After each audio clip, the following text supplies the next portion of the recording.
Hey guys, I'm PM Asher, And I'm I am Isom. and today we're bringing you details from our new patch, Alpha and Beyond. So, what's in this patch, Josh? So I'm telling you what, this is the best thing ever. In the bottom right hand corner of the screen, it no longer says pre-alpha, it says alpha. That is right. This is our Alpha patch, everyone. It's super exciting, and the biggest thing in this patch is story. So we've added an amazing new intro cinematic, and it kind of tells you what's been going on for the past 5 years. And we've also added in happy versions of 2 maps that take place before some pretty tragic things that I can't quite talk about. Yeah, and those are gonna happen in the next adventure pack that's coming out. Speaking of tragic events, we also have some pretty brutal and difficulty changes to Nightmare Mode coming, which I think everyone's going to be really excited about.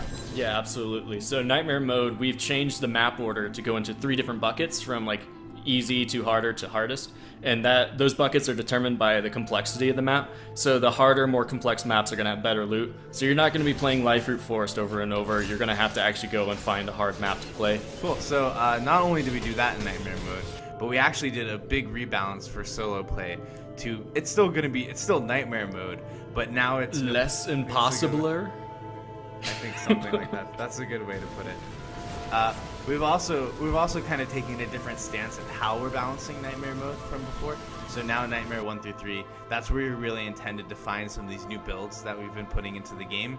And then 4 is really difficult, where you actually need to use that build or multiple heroes builds in order to take on that difficulty. Speaking of builds, we've added 4 hero builds since our last update, and more are on the way. These builds are meant to add more unique hero customization through a combination of game-changing passives and skill spheres, like making your blaze balloons splooge out giant phoenixes. I can say that right. We've also done a huge update to the skill spheres UI for this patch, and really hopes to make it easier and more intuitive for players to create some of these builds with all the skill spheres that we're adding into the game. We've also added in a daily bonus system. This is my favorite feature in the new update. Bonus. So Daily bonus. you've got 5 charges in the bottom right-hand corner, and you're going to get more experience and better loot. And you have to play different maps. And this also helps with the XP progression from level 30 to level 50 with these XP bonuses. And in addition to the daily bonus system, we've also added a homeless man to the tavern. Tell us what this homeless man does, Josh. He scurries around on the ground and like grabs all the shit that you leave behind. The homeless man is your new temporary item box. So now when you pick up extra items that you can't fit into your inventory, it actually goes to the scavenger's stash. We also have a new monthly pet and a new monthly mission, the Big Hunt. And in addition to a new monthly mission, we also have 3 new costumes, including some of my favorite yet. Yeah, definitely. The steampunctress is so cool. She's got rocket boots.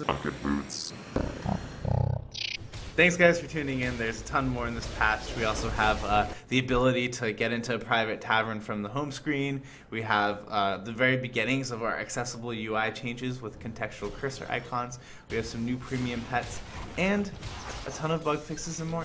Also, keep in mind, guys, if you have any loot that's item power 241 and above, it will get rolled back to item power 240.